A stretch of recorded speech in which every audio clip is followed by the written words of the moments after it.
Okay, everyone, welcome to the council meeting of the City and County of Swansea. The first item on the agenda is apologies for absence. Thank you, Presiding Member. I have apologies from Councillors Adam Davis, Joe Hale, Susan Jones, Peter May and Stuart Rice. Thank you. The next item is disclosures of personal and prejudicial interests, and I'll hand you over to Deb. Thank you. I've sent an email to councillors this afternoon. Looking at the agenda tonight, there's no obvious interest that I can see on the agenda, but if anybody wants to declare an interest, do so now and fill out the form, please.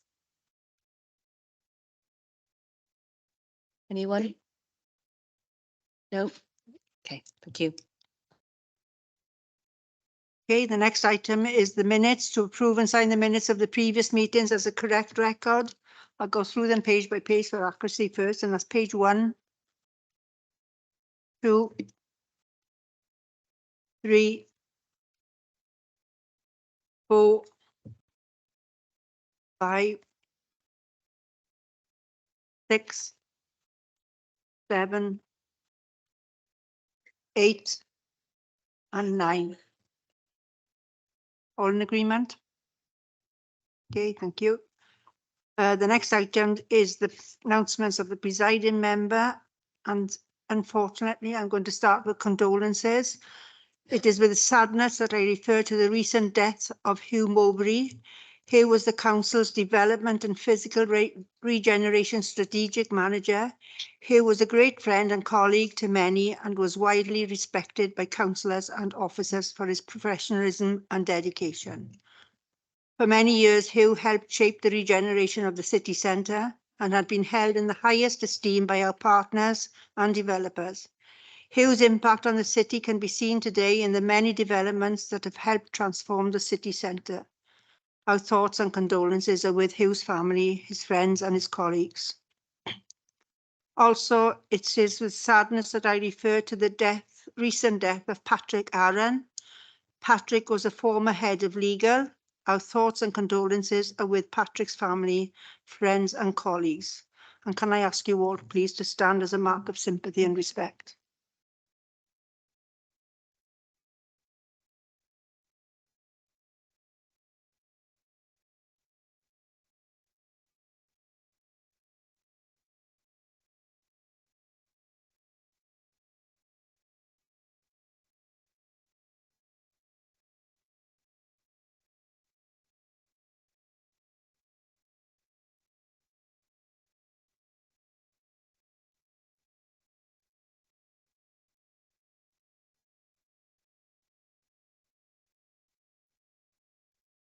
Thank you.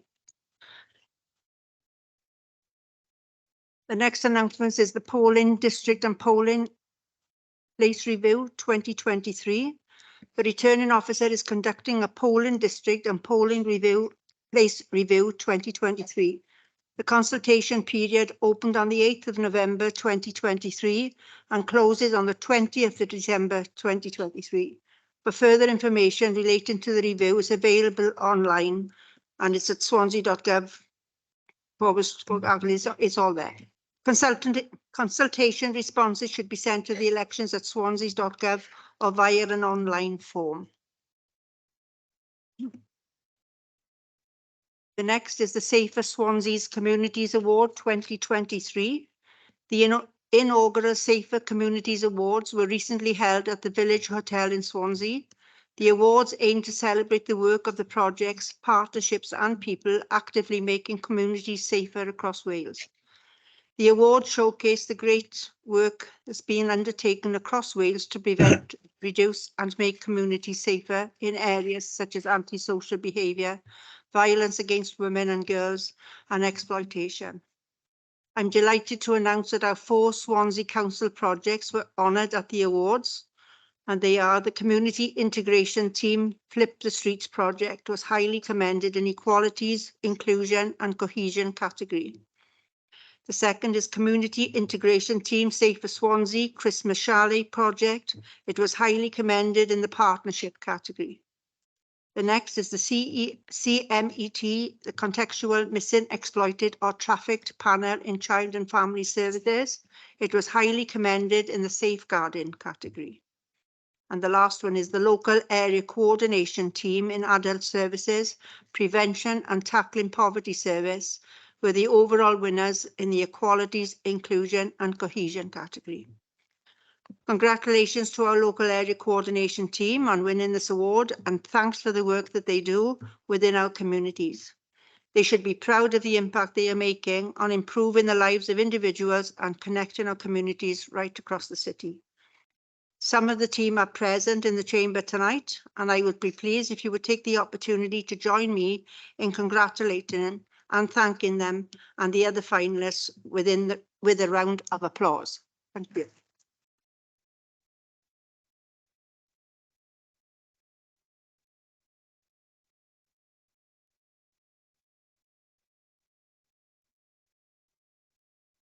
Well done all. The next is Together at Christmas. Swansea Council, in partnership with JR Events and Catering, ran the Together at Christmas initiative on the 5th of December 23. The event provided a free Christmas carvery lunch for the homeless, isolated and those in need. Thanks to everyone that helped. Many councillors and officers are wearing Christmas attire for tonight's council meeting, and the money raised will be given to support the charities in Swansea. The next is amendments, corrections to the count. There aren't any. Okay, the next item is the announcements of the leader. Over to you, Councillor Stewart, please. Thank you, Presiding Member. And can I also place on record my thanks to everyone who helped on Tuesday at the Together at Christmas event. It's been a number of years since we conceived that idea with JR Catering, and I know Jess Rice and the team there do an amazing job.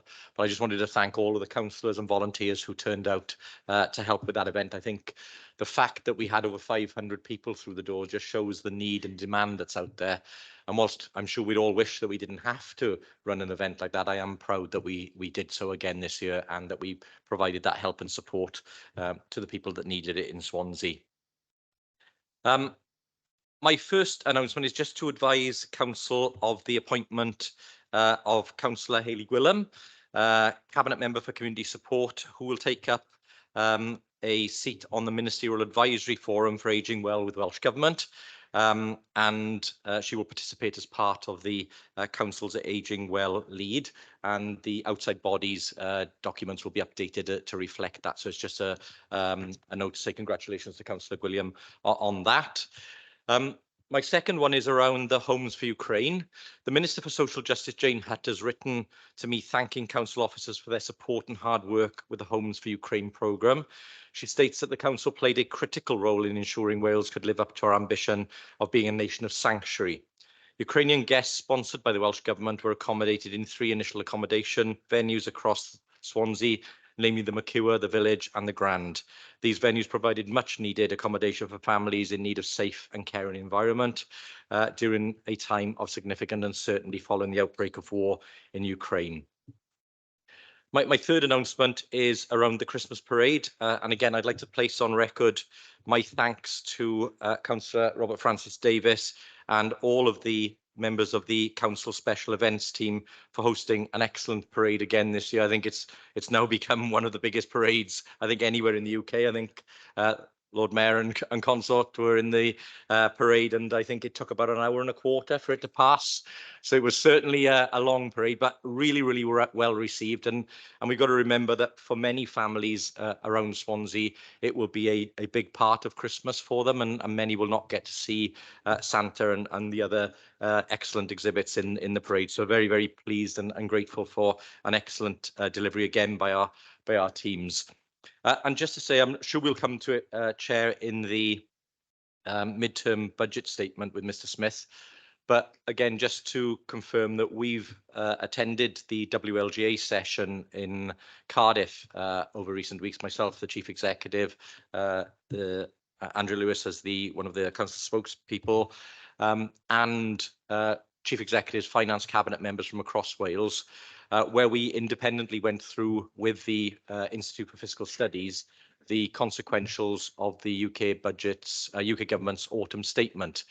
And Unfortunately, the news was nothing but bad at that session, independently confirming that Wales had received £305 million, a total of £305 million, which was spread over 2 years. Now, given we spend over £200 million locally just on education in Swansea, you can see that 305 million spread over 2 years will go nowhere near to meeting the sorts of pressures that the Welsh Government will be facing. So I do hope that given the potential for an earlier budget, which I understand will now be taking place in February, that the UK Government will take an opportunity at that budget to redress some of the deficiencies in the autumn statement and to make more money available for local services across the UK, including here in Wales. Thank you, Presiding Member. Thank you, Presiding Member. Can I endorse what the leader has said about the parade? I understand I wasn't around at the time, but I understand it was outstanding success, and congratulations to everybody involved. Can I ask the leader to confirm his, I know he has aspirations to go elsewhere, and good luck to him, but I wonder if he could confirm whether he agrees with the leader of the Labour Party in Westminster, the leader of the Labour Party in Wales, in their admiration for Margaret Thatcher. I feel that I don't think there's a great deal of admiration in Wales for her, and I'm sure the leader will make a comment on that.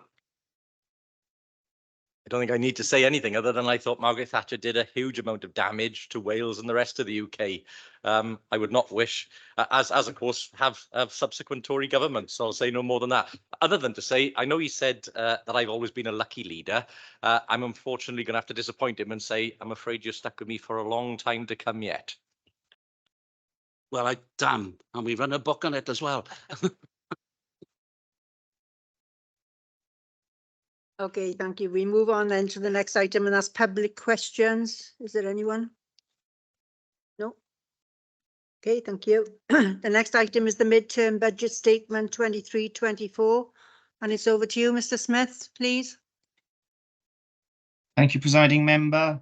It must be that time of year again when I turn up with a load of items on matters financial, and starting with this one, which is yet again a verbal update. And I do recognise for some members that is less than ideal, because it means you don't have advance sight of what I might say, nor the opportunity to scrutinise what was said and written down. But I do think it is important, given that announcements by UK Government and Welsh Government seem to come relatively late in the day, that it does give me the opportunity to be a bit more fleet of foot and give you the latest musings and thoughts as to where I think we are with things. I'm going to canter through a few items in terms of where we are as a council, and it will include touching upon the autumn budget statement. So to begin at the beginning, as someone might have once said, to try and put some logic to my flow. The revenue outturn was long done and dusted, and capital slightly later. The statement of accounts have been delayed this year and have been subject to discussion in Audit Committee, but the draft went through Audit Committee this week. They are not likely to be finalised until March. That is the boring technical documents, but they're important because until you put them to bed, they're not certain, and the starting position for the new year can't be determined until the old is done. So it is, again, a phrase where I use it as being somewhat unfortunate, because there are some uncertainties. However, I remain utterly confident that the revenue outturn and the items that are referred to in the review of reserves report will not be affected by any matters that the external auditors may choose to review or comment upon. So a reminder, at outturn, having had 3 really good years where we tucked many sums away into reserves, there was a draw from reserves, 2 million of our reserves and 8 million of schools reserves. But the budget was set for 22-23 with a very substantial planned draw from reserves, particularly around some of the elements of the Economic Recovery Fund. And when I gave this update last year, I recall some of the members in council concerned about the level of planned reserves and how it would pan out. Well, I'll repeat the advice I gave to Cabinet. We drew very little of what we planned to do. Much of it's been rolled over into the current year, and we live to fight another day. And I will come back to that theme in due course. In the current year, Cabinet has had the first quarter report, and services are overspending. That should not come as a surprise. It is normal for us to be projecting an overspend at first quarter, but it is also the case that just about every council in the land is facing enormous financial pressures, and there's an inevitability of degrees of overspend. The second quarter report is imminently due to Cabinet, and I expect the position to have improved, but there are also likely to be risks abounding, again recognising that all councils are in some difficulty with pressures they face. However, the budget will be balanced by whatever necessary use of reserves. And again, I remind you, the budget that you set as a council for this year did include a planned £20 million plus draw from reserves. But again, that was the residual element of the Economic Recovery Fund and the £15 million energy fund that was diverted because simply we couldn't afford to put it in the budget in the base. And we're making arrangements to baseline it in the current year simply because of those enormous pressures. And I keep emphasising planned draws from reserves. It is always better to plan to draw from reserves rather than get to a position where you have to panic and start randomly drawing from reserves. Moving to next year and beyond, I've been working with Cabinet members and Chief Officer colleagues to work up all options for what we might have to do once we get the settlement. The settlement is not due until the 20th of December again. And Welsh Government have remained relatively tight-lipped on what it might mean for council finances, albeit, as the leader has alluded to, there isn't much in the autumn budget statement, in my view, for Wales either. The medium term is particularly influenced by that autumn budget statement from the Chancellor of the Exchequer. And I'm not allowed to be political, so I'll say it as bland as I think I can, but as a deadpan officer assessment, it was a bit of a damp squib for local government and as the leader has alluded to, probably for Wales. Others clearly use much stronger terms than would be politic for me as an officer to do. If I took the autumn budget statement at face value, there is nothing but cuts coming on the basis of the assessment set out. I am very much in the Institute for Fiscal Studies camp, which is that's what sets out in the autumn budget statement, but I think they use the phrase plausibly impossible, and I think they're numbers on a page in the same way our plans are numbers on a page until they come to fruition. So I do think they are not likely to be fully realised in reality. So I see no reason to fundamentally change the assumptions in your existing medium-term financial plan. It will be refreshed, but my planning assumption remains that in the medium term, you'll be in a position where we could expect government support to be at 2% cash increases and inflation finally, thank goodness, returning to that 2% target rate. Now, that's hardly joyous news, is it? Because 2% cash, 2% inflation is still real terms flat for forever, but it is a fundamental driver of the assumptions that individual authorities make as to the degree of pain that is likely to come in short shrift. The problem is we have demand, demography and an ageing population against us, and we have carbon zero and a whole raft of other commitments set out, and doing that with cash flat or real terms flat is going to be challenging. But I nonetheless remain slightly more optimistic than some over what may come to pass.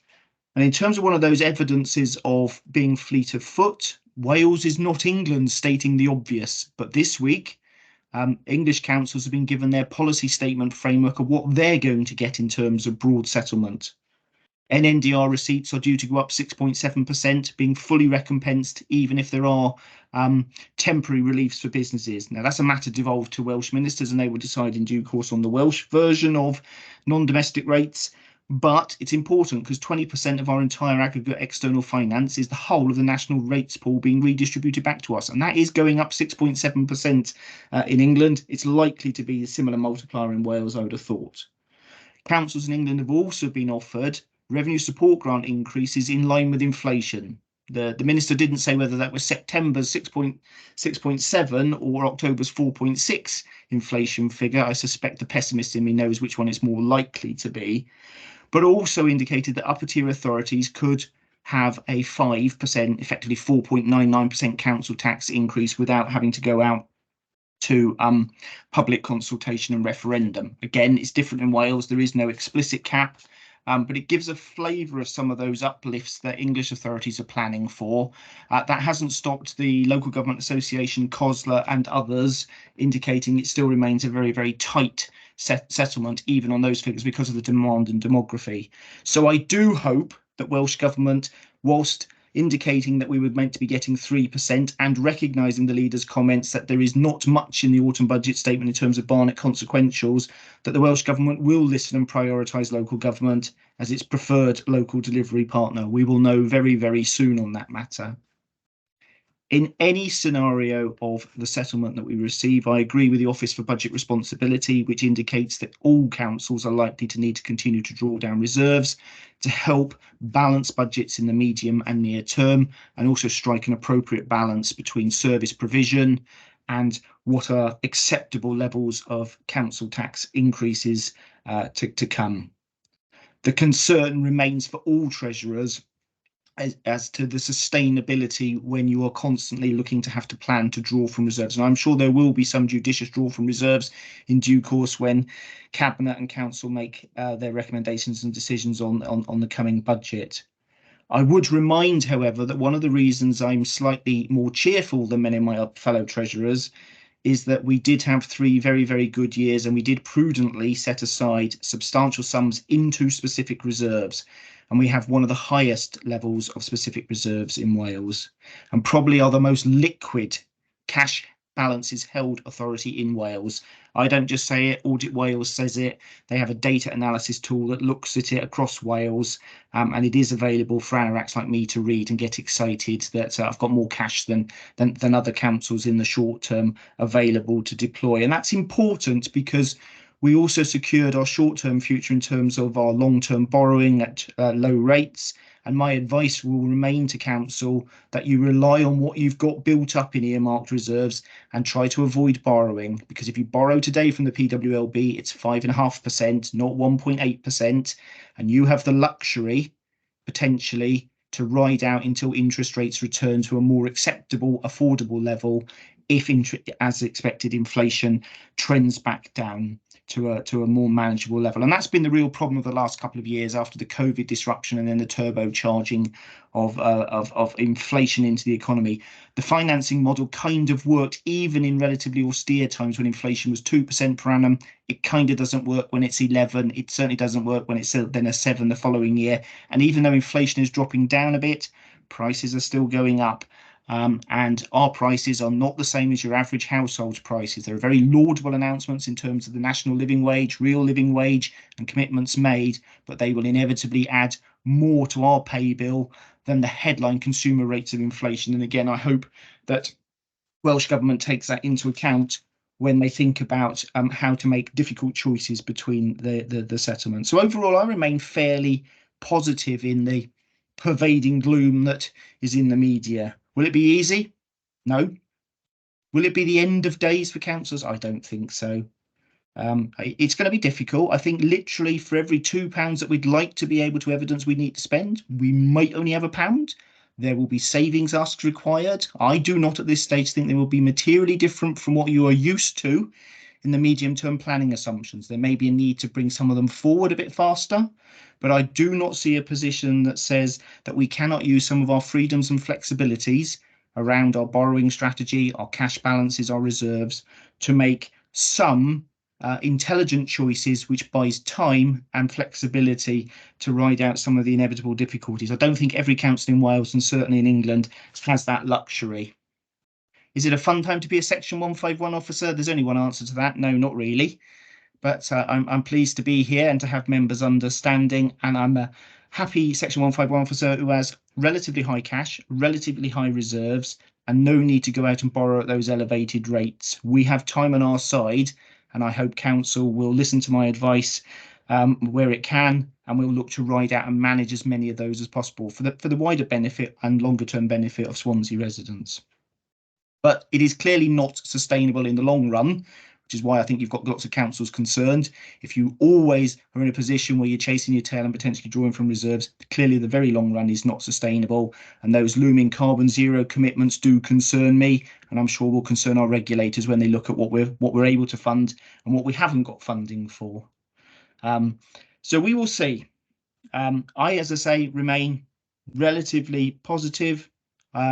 We'll know a bit in about 2 weeks' time. I think there's very little in the autumn budget statement to give cheer in terms of the spending side.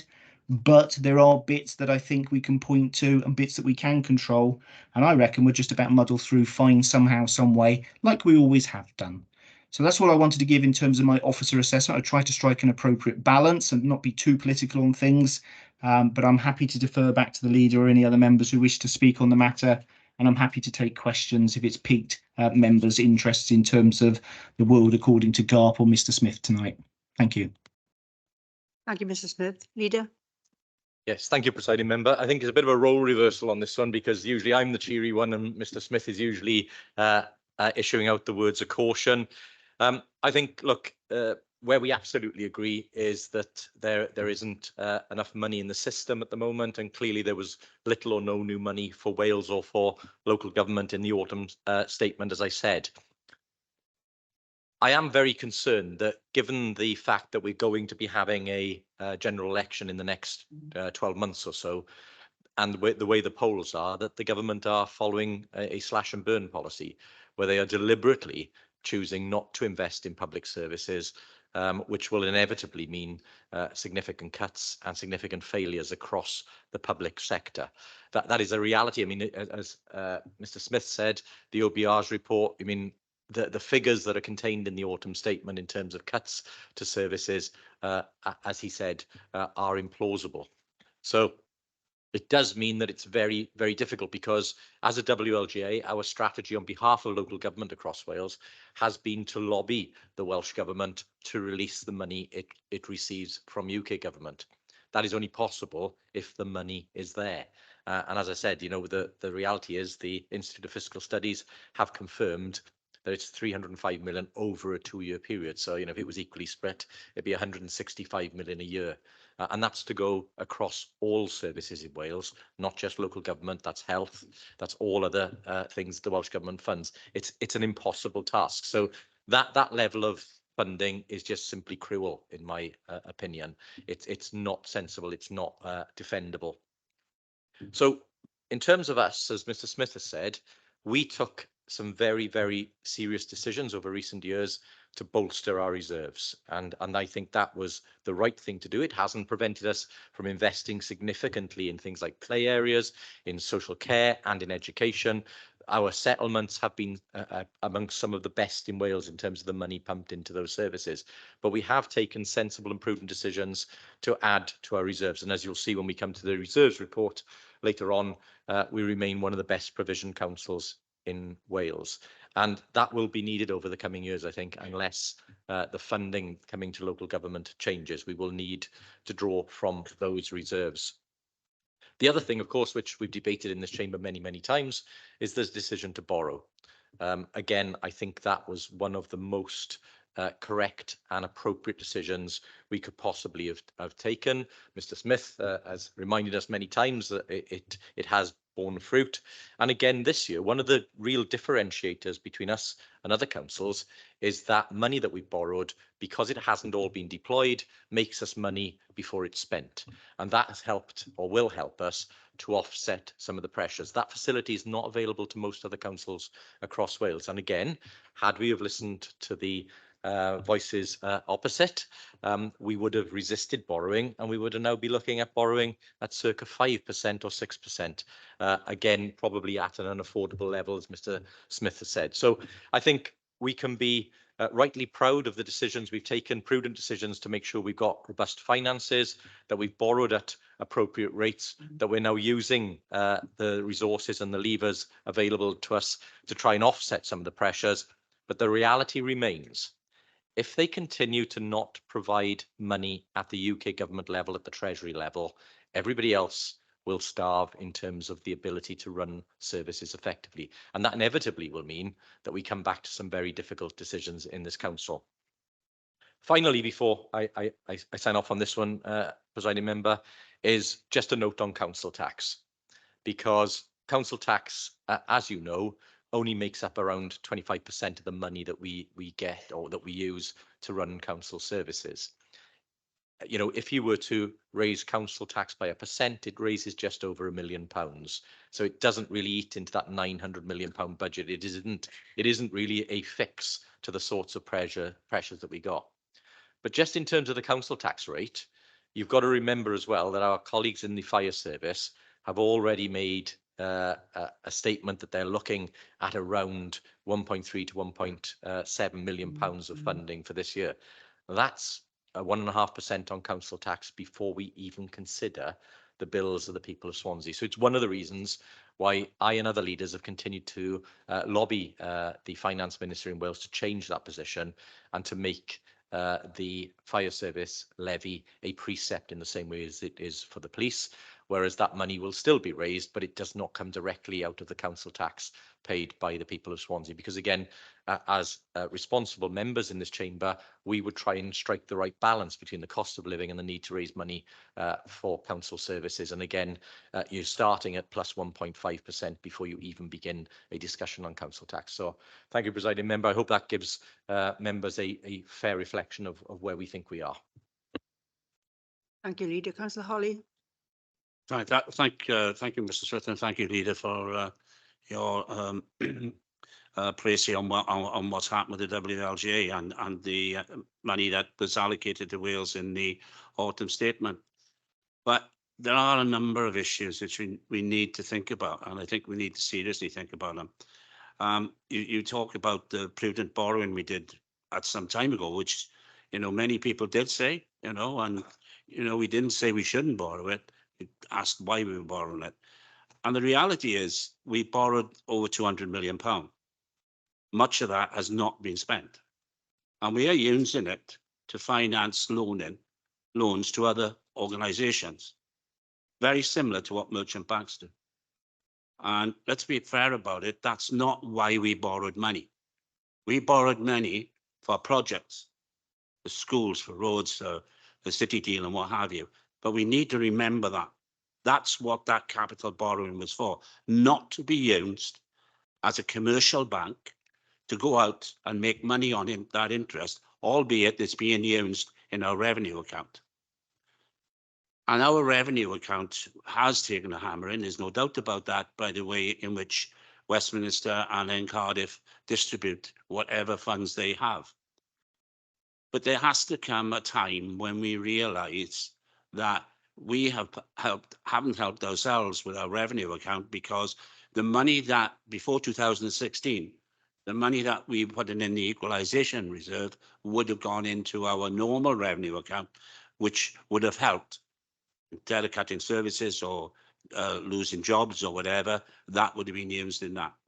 But that's where we are. We are in a position now where we have a plethora of reserves. Let's be blunt about it. We have a lot of money in reserves, and it'll be interesting to listen to the report, the next report. As I said before, Leader, you are, as I've said, you are very fortunate in the position you've been in with borrowings and the way money has the money that you've been able to borrow at the rates you've been able to borrow. But as you have rightly said, and I think we all know, at some stage, the chickens come home to roost, and we will see some real nasty cuts coming, not just from Westminster, from Cardiff, but it'll come down to us as well.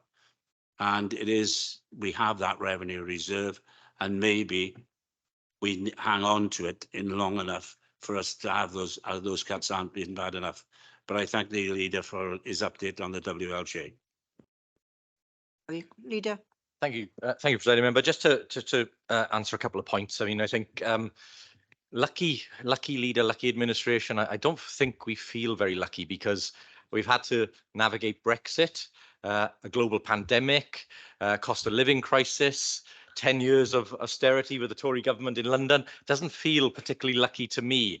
I mean, if you were going to deal a hand of cards, that is not a particularly strong hand to play. But I think the administration has made a huge success of that, despite the troubles. In terms of the borrowing, again, Mr. Smith would not be allowed to borrow in advance of need. I think he's been very clear about that. And we did have and do have a very ambitious capital programme, both for economic regeneration, but also investment in our schools estate. we are making progress on all of those, but inevitably in all of those cycles, you get the feasibility work being done, and then you get the letting of the contracts, then you get construction. And given some of the challenges with economic failure that's happened post-pandemic, obviously that does have an impact in terms of the ability to deploy that capital as quickly as we would like. But we remain committed to those projects. And again, in the new year, there will be further announcements in terms of the delivery of the things that we have committed to provide for the people of Swansea. So be reassured on that. But you are right. In the meantime, there is an opportunity for that money as borrowed to generate additional assistance for the revenue side of the house. And then just finally, really, in terms of the chickens coming home to roost and cuts, well, again, there is an opportunity for people to try and avoid some of that, and that's to put their X in the right box when it comes to the election next year. Get rid of the merry-go-round that we're seeing in London, the churn of prime ministers, and we may well have another prime minister by the time we meet next. Who knows? But certainly there is one simple choice here: get rid of the current government in London and replace it with something far more sensible. Okay. Yes, Sam, sorry. Thank you. Thank you for the update on that. As in terms of the fire service, with the conversations you're having with the minister, is it it would be worthwhile also having a conversation about the fire link grant, which is a significant proportion of the fire authority's budget that has been cut by Welsh government. That's, if I remember right, it's about 500 million, and I think all members of the fire authority would really appreciate the fire link grant being replaced back into the fire authority's money, so that the pressures on their budgets are reduced as well. Yeah, I do understand that. In terms of, there were changes to the grant arrangements, and obviously in terms of any change to how you would move from a levy to a precept, there are considerations to be made in that. But I would say, with all respect to the fire service, we have suffered significant funding reductions over a sustained period of time in local government, and we do urge our colleagues within the fire service and within the fire authorities to bear in mind the cost of living impacts of raising the levy by such an extent when people are struggling. That is exactly the debate we have in this chamber. And, when we come to set final council tax, we will need to balance those very pressures. So, yeah, I accept there are pressures in the fire authority, but they are equally, if not greater, in this authority. Councillor Phillips. The leader of the opposition alleges that the Labour administration of this council has been lucky. Would the leader not agree that dynamic organisations create their own luck? Yes.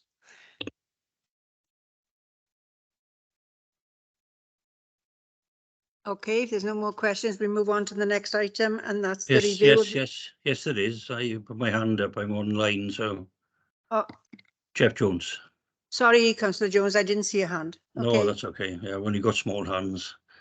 I must admit, thanks to I've got Mr. big Smith. pockets, that's all I want to know. Thanks to Mr. Smith for the report. I know Mr. Smith wasn't very well yesterday in audit, and I hope he's better. I must admit, from what's been said, I feel quite assured. When I started reading the report, I said, on the one hand, it mentioned it is concerning that the general fund reserve at 12 million is below the All Wales average, but actually taking into account all the reserves we got and the money we've managed to put away, shall I say, over the last couple of years, because of the good settlements we've actually had. So, we have been lucky on one hand. Sorry to interrupt you, Councillor Jones. You're speaking on the next report rather than on the one that's just gone? Yes, but, okay, I'll wait then. Okay, thank you. We move on to the next item then, and that's the review of the revenue resources. Back to you, Mr. Smith, please. Thank you, presiding member. You have a report in front of you, which is a review of the reserves as at the 31st of March 2023, the balance sheet date. That is normal practice where I bring a report to you in year. As I have alluded to, and the leader has alluded to, and others have already spoken, Given the uncertainties that abound and also the near certainty that there will need to be some consideration of use of reserves, my approach for advice at the half-term position is very, very light touch. I give advice in the report to recommend that only the one reserve is reclassified, which has already been received by Cabinet in terms of a report and recommendation. That's around the transformation and ICT reserves. My advice very much strongly remains that all others should stay as they are for the present for the very reasons that have been said. Councillor Jones is quite right in anticipating one of my bits of advice would have been general fund reserves at 10 million are low relative to the authority, and I've advised that they are the absolute minimum for 6 years on the trot. But one of the reasons I'm satisfied at that level is very much as he's worked out because of the level of specific reserves. The main purpose of this report, other than if there were to be recommendations for major reclassifications, is to remind you of the scale of the reserves. And they are temptingly significant, but also I must remind you that many of them are planned to be drawn. The recovery fund is committed to be spent on propping up energy bills in the current year and the residual use on the economic recovery fund projects this year. We've touched upon, and I'm sure it'll come up again in terms of the money that's set aside in the capital equalisation reserve, which was intended to try and last us through to 2030, and certainly as a minimum 2028, because my strong advice is that you use that reserve to try and avoid needing to do any further external borrowing until interest rates return.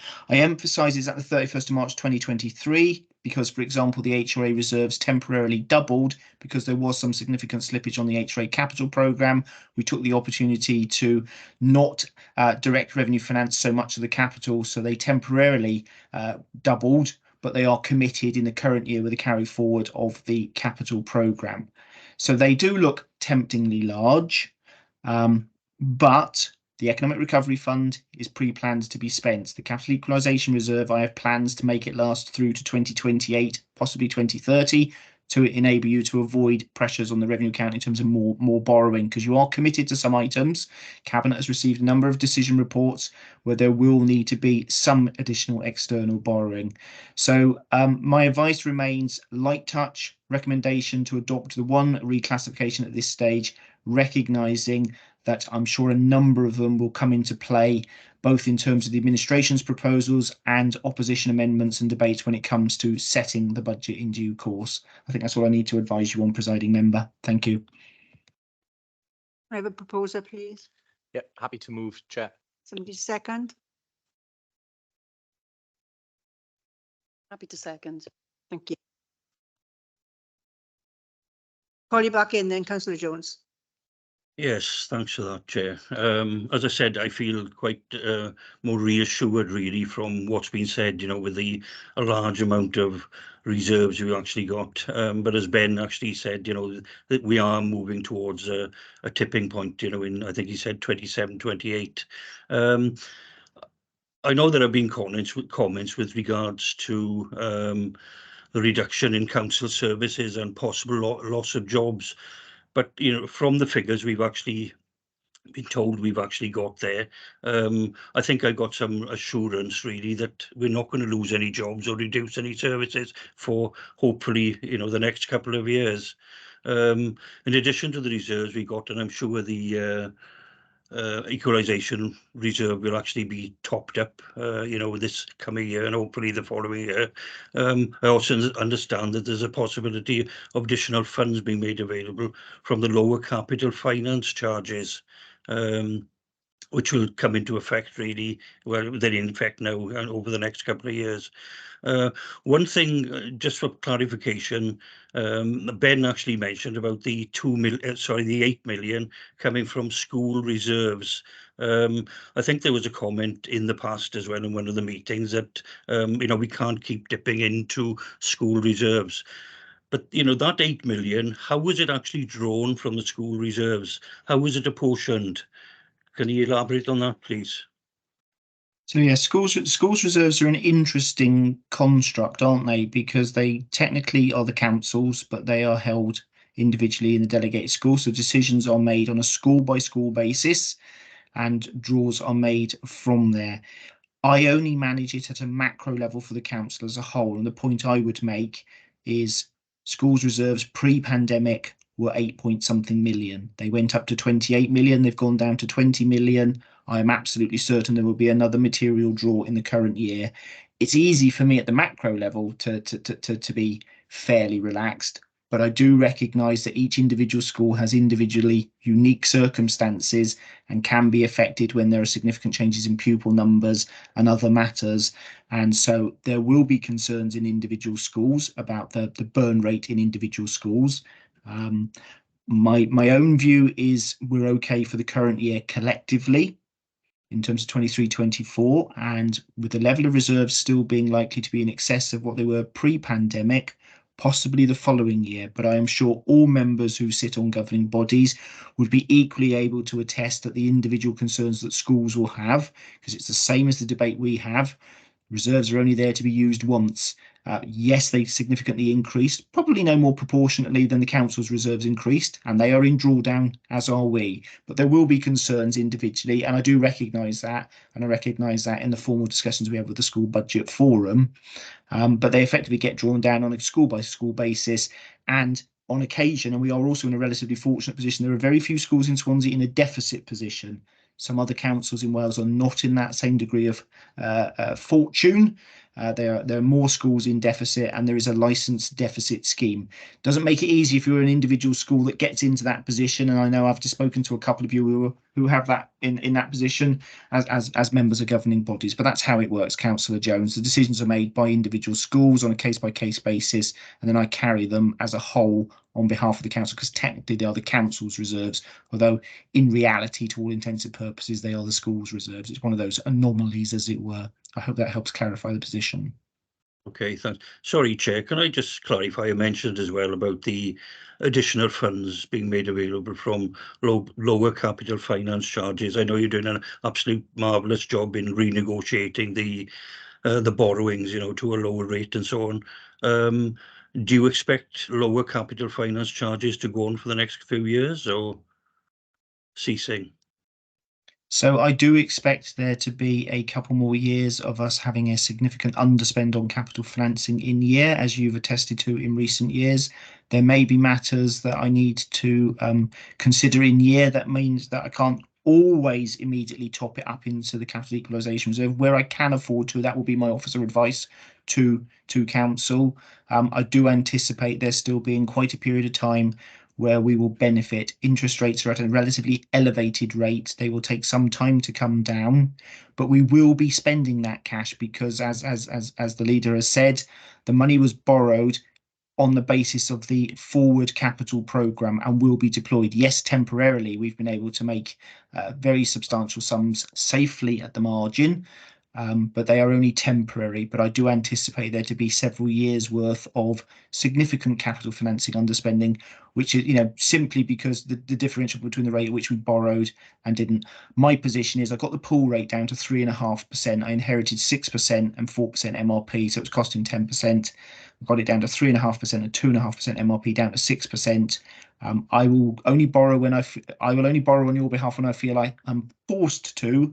I would hope that I could sit it out until around 27, 28, when I would expect interest rates to have reduced, not back to the cheapest chips rates they were, but significantly to a position where I may be able to refinance the overall capital programme again and try and get it within that envelope of the overall pool rate. So I do anticipate there will still be significant benefit to the council for several more years to come, but the magnitude of it may start to reduce, especially as variable rates start to come down and as we do start to draw on the sums fully borrowed, and also in anticipation. I mean, the most obvious one at the moment is the Mumblesea defences.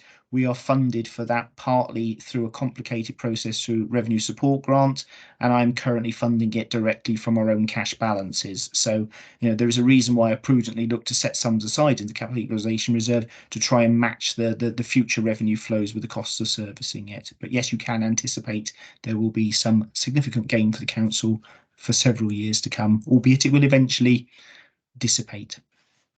Okay, thanks very much. Thank you, Mr. Smith. I got Councillor Day first. Thank you, Presiding Member. I'd like to link paragraph 3.11 in the report and the reference to insurance with the answer to question 13 that I asked about park equipment being damaged. And the fact that the response indicated that understandably insurers wouldn't carry the risk of making a fund available to repair any damage to park equipment. Could the insurance fund that we currently have include that particular eventuality? I know the insurance fund is there for things like damage as caused by potholes and so on, but could the insurance fund be used for repairs to park equipment as well? It theoretically could. I mean, effectively, repairs will be a fall to the revenue account of the council because we can't get external insurance cover. If I were asked to consider what items I might want to use that self-insurance reserve for to cover, that is possible. The reserves are available to be spent on my advice, but council makes a decision as to what they're to be spent on. So that is technically possible. It's relatively low level in terms of value compared to things we would normally be thinking of drawing from that reserve. But I think you've made a valid point, given the lack of ability to get external commercial cover. I'm more than open-minded to that. If council were so minded to direct me to use part of the fund for that, I think it would be relatively modest in the scheme of things. Thank you, Mr Smith. Leader. Yeah, just coming back to Councillor Jones's point, really, in terms of being reassured, and I think, yeah, absolutely, in terms of the level of reserves that we have and the allocations that have been made. He mentioned about the fact that you know, that this would mean potentially no pressure on jobs and other roles. Well, again, just to reiterate our position, which is that we will do all we can to avoid compulsory redundancies, and as we've done in previous years, work with trade unions and others to make sure that we do that. However, we are not the decision makers when it comes to schools. That is the governing body and the head. So whilst we would hope that they would make you know, careful decisions, we cannot give that guarantee because we aren't the decision makers. And I think the other point is just to make sure that that awareness is understood, in that given that we are looking at, if it was to be a 3% increase, which is the current projection in Welsh Government, we're looking at an increase for the council of around £10 million on a £900 million budget. So if you do the maths in terms of inflation, then it should be tens of millions of pounds we would be expecting just to stand still. So that inevitably creates a pressure. Within that, of course, as I said, council tax is not a silver bullet. It is not able to fix that pressure alone. So it inevitably leads you to having to make some difficult choices within the services that you run. So you are likely to have to, as all councils will, consider council tax alongside savings, alongside draw from reserves. It's not an either or, it's all three, probably. And that's the reality of what the meagre level of funding that's come out of the autumn statement will actually mean. Thank you, Leader. Councillor Holly. Thank you, President. I think the leader has answered part of the question I was going to ask, so is no point in going on over to that one. The one thing I was interested in is what Ben, the finance officer, said, and that was he thinks there will be considerable underspends, or there will be underspends in capital for the for a few years to come. That it's a bit concerning when as a council we borrowed this money for these projects, and we are seeing that those projects are not going to be completed within a reasonable timescale. So I think that's the one that concerns, I think, a lot of people, and that is the fact that, you know, under the we borrowed money to do projects, and if those projects aren't done, then, or stretch out for a long time, then there is a question mark of how close we are to the audit trail. And that is something I think we need to consider. And I know the leader will think about that in the future, where we are in what projects we're actually doing. Thank you, Councillor Holly. Councillor Richard Lewis. Presiding officer, I actually think that I congratulate the leader of the council for actually borrowing the money. And I think that when you look at Swansea has done extremely well. When you look at Nottingham and you look at Birmingham going into bankruptcy, This is a real worry for those people. I think here we've been very lucky, and I'd certainly support his borrowing the money and using it the way he has done. And I see nothing wrong with that. And I'm sure that I remember the days when the property across the road had the name of Margaret Thatcher House. I was beginning to wonder whether I might even sort of think about joining the Labour Party with Margaret Thatcher as a leader. Thank you, Chairman. I believe it's the only party he hasn't been in, but Just but I do understand that building was named Margaret Thatcher House, so that every bill that went out came from Margaret Thatcher. I believe that was part of the thinking at the time. Okay, if we no more questions, we'll move to the recommendations, and it's on page 12, and it's that the council approves the recommendations made in this report at sections 3.10 and 3.11. So can I have a show of hands for, please? Any against? Any abstentions? Okay, that's moved then. Thank you very much. We move on to the next item then, and that's the council tax base calculation 24-25. Again, it's you, Mr. Smith, please. The fun reports just keep coming, don't they? I mean, so this is my most technical one of the night, presiding member. The statutory resolution is in front of you, and it would fall to Mr. Evans to record the whole resolution if you are so minded to do so. It's an important part of the earliest part of the budget setting process in terms of fixing the tax base on officer advice. The report itself is straightforward, other than it's full of very complicated sums, but the position is relatively straightforward. There is some significant growth in the tax base in some ward areas, which will help build the overall tax yield for the council, and for any given rate of increase lessen the burden across the piece. The other important matter in the report is, you will recall that I gave advice during COVID, and as officers were diverted onto other matters, that we should reduce the assumed rate of collection down to 94.5%, and I'm giving advice in the report that that be returned to 96%. That is also beneficial in terms of spreading the burden over all taxpayers. It remains relatively prudent compared to other councils in Wales, who tended to have a higher collection rate.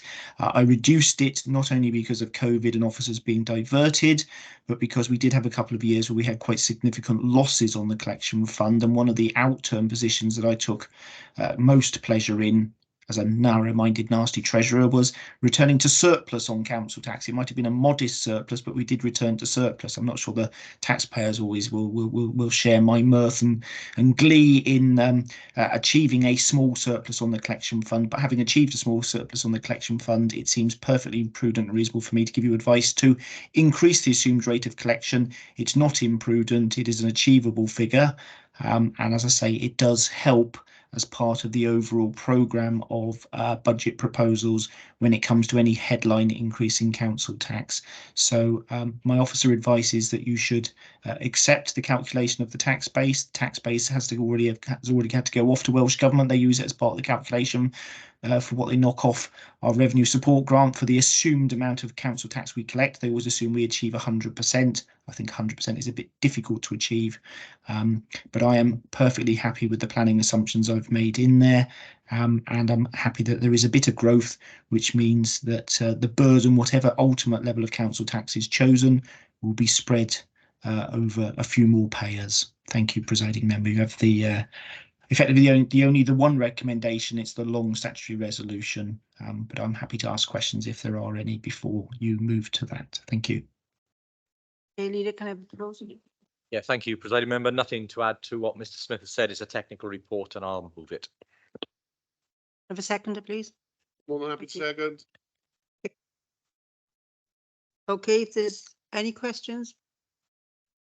Nope. So we move to the recommendation then, and it's on page 41, and it's the calculation of the council tax base for 24-25 be approved in accordance with the local authority's calculation of tax base Wales Regulations 1995, as amended. The calculation by the Council of the City and County of Swansea for the year 24-25 shall be for the whole area, which is 93,000. Is it million or 1,000? 803. So can I have a show of hands for, please? Any against? Any abstentions? Okay, that's moved then. Thank you. I'll move on to item 11, and that's the review of the councillor's handbook. Mr Evans, please. Thank you, Presiding Member. It's prudent to review the Council's handbook periodically. The review was carried out by the Democratic Services Committee. They have recommended no changes take place to the handbook other than there's one section to be added, which is the use of the council logo by councillors, and that's set out in paragraph 6. With that in mind, I've nothing further to add to the report. Mr Evans, I'm just going to move to the report. So can I have a show of hands in support of the... Chair, the report will need to be moved, so Are you going to report? no, I'm believe Councillor happy to James. move this report. Thank you. Happy to Councillor James. second, Chair. Okay, thank you. Okay, we now move to the report, to the vote. So show of hands for. Anybody against? Any abstentions? Okay, that's carried. Thank you very much. We now move on to councillors' questions. And the first question is from Councillor Lyndon Jones. Any supplementaries, please? Not from me. Okay, question 2 is from Councillor Wendy Fitzgerald. Any supplementaries, please? Thank you, Chair. Yes, well, I would actually like an answer to the original question. I thought it was pretty clear, and I thought I might have had a yes or no answer, but apparently not. So is it possible to have a yes or no answer? And then there is something in the response. It mentions a tree canopy survey has been completed, and it identifies areas which are suitable for further planting. Can you indicate what areas these are, please? I think, like many people, I'm really concerned about the significant tree loss that we seem to be having right across Swansea, certainly in my ward, through disease, and then house building, of course, has had an impact. So, you know, I think we should be doing whatever we can to plant trees wherever we can. So, A, can I have an answer to my original question? And B, can I have an idea of where these areas have been identified for further tree planting? Thank you, Chair. Thank you. Councillor Anderson. Yeah, thank you, Councillor Fitzgerald. I don't know the answers to the question, but I will certainly go back to my officers and find out the answers for you, and I'll give you a written response. And Merry Christmas. Thank you, and the same to you. You just took the wind out of my sail then. Question 3, Councillor Day. Thank you, Presiding Member, and thank you to the Cabinet Member for the response. I think we'd all want to see as much as we could to have emissions reduced, and buses obviously form an important part of that whole process. I noted that earlier in this year, February, Lee Waters, who is the Deputy Climate Change Minister and responsible for transport, gave an update on the Welsh Government's investment of more than £1.6 billion on a series of programmes, and he included Swansea Bay and West Wales Metro, where he talked about work on creating an integrated transport network in the Swansea Bay area is progressing well. And specifically, he talked about, as we've already heard recently, about the introduction of a fleet of hydrogen fuel cell buses by the mid-2020s in the area. And then went on to talk about that being complemented by a comprehensive high-frequency bus network serving urban areas in Swansea. I've got 3 questions, if I could give the 3 questions together. First was, can the Cabinet Member tell Council how much money Swansea has received to date under the initiative? It's quite a considerable amount of money, isn't it? £1.6 billion. And I realise it's on a combination of activities, but how much has Swansea actually received? Can you tell Council what the timescale is for the introduction of the hydrogen-powered buses in Swansea Bay? Again, that was mid-2020s, but that can be quite flexible, and wondered whether we had any more specific details. And I was also curious the fact that we're talking about the introduction of hydrogen power buses. So I wondered, does that mean that there would be no further investment in electric powered buses, that we'd be going straight to investing in hydrogen power vehicles only, and whether the council will be following that lead? Thank you. Leader, you speaking? Yeah, Oh, if it's Councillor- okay, because as Councillor Day has referenced, the schemes which are largely related to the metro rather than to local transport, I'll pick up those questions. On the investment to date, I'll check the figure to come back to you on that. But what I would say is we've completed the work with Transport for Wales in terms of identifying the costs of delivery of the metro. That is circa 250 million, I think, for the first phase of the metro. But again, we can reconfirm those figures. And our understanding is the Rail Investment Board has been allocated a provisional £1 billion for investment in Wales. And again, we're seeking to see that money released from the investment board so that the South West Wales Metro can proceed as the next metro scheme in Wales. Obviously, North Wales are preparing their plans as well. At the recent Green Economy Conference, I did go through some of the details on Transport for Wales, and I'm sure if we make a request to Transport for Wales, we could probably arrange a members briefing on the progress with the metro.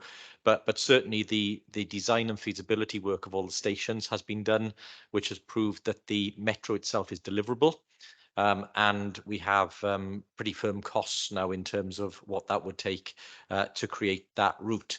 Linked to that are the provisions around it then, around through ticketing, around having a connected service.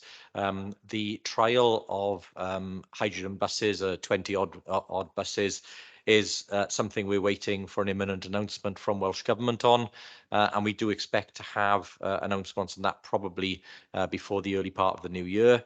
But again, the timing sits with Welsh Government on that, but we're relatively confident of seeing those buses operating in Swansea.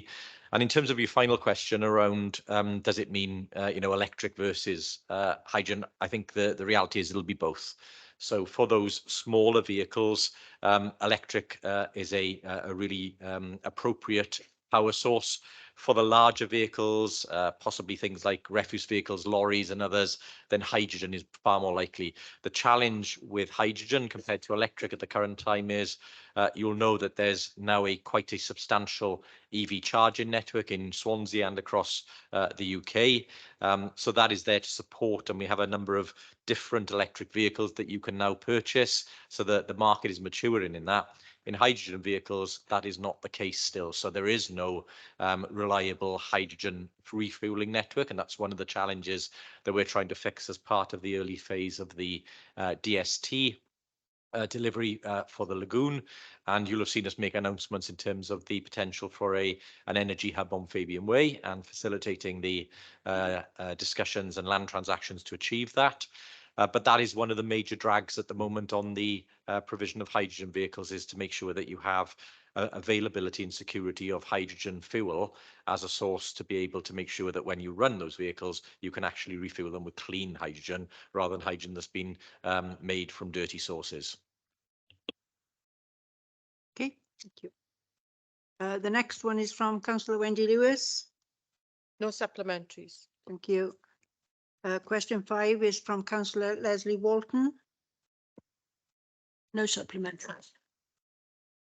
Question 6 is from Councillor Lyndon Jones. No supplementary from me, but I do. Councillor Bray. There we are. Thank you, Presiding Member. Thank you to the Cabinet Member for the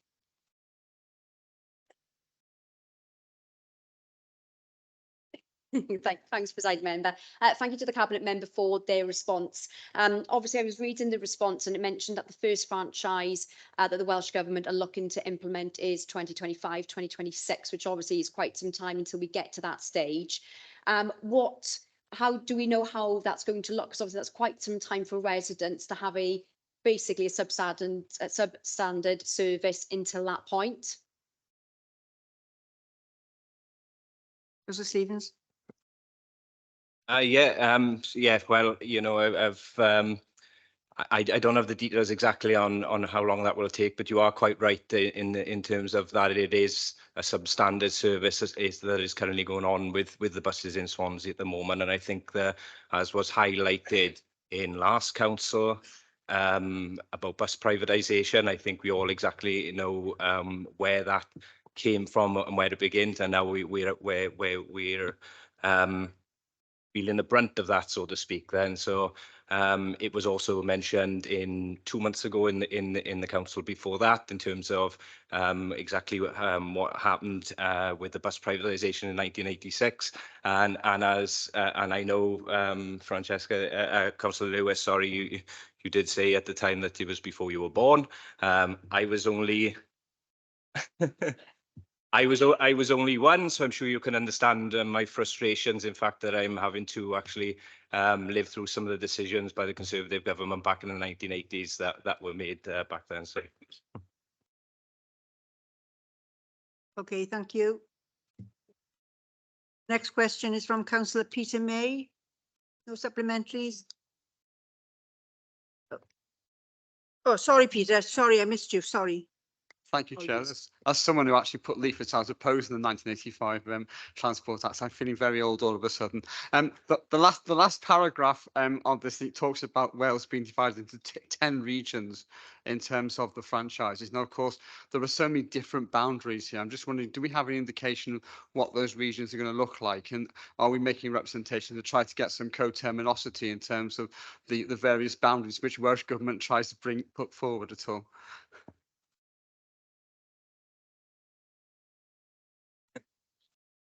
No, I don't have those details at hand at the moment. There is ongoing discussions with Transport for Wales on this anyway. So, but I'm more than happy as soon as we get information, I'll pass that back to you. So.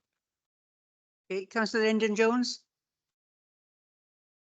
Thank you, Presiding Member. No, I just point to Councillor Stevens in the sense that he mentions the privatisation of the buses. Of course, there were 2 Labour governments under Gordon Brown and Tony Blair, which my colleague Councillor O'Brien mentioned the last month, and they did nothing to reverse the decision. So whilst yes, it was introduced by the Thatcher government, it was not reversed by either Tony Blair or Gordon Brown. Thank you. Are you just going to ask where's the question? No, I was just making a point because a point of clarification, Presiding Member. This is public questions. It's not there to make a point. Yeah, but it was a point of clarification because that was incorrect. Thank you. Okay, no supplementaries for the next one from Councillor May? No? Okay. The next one is from Councillor Lyndon Jones. No supplementaries. Thank you. Question 9 is from Councillor Mike White. I've got no supplementary questions, that Presiding Member.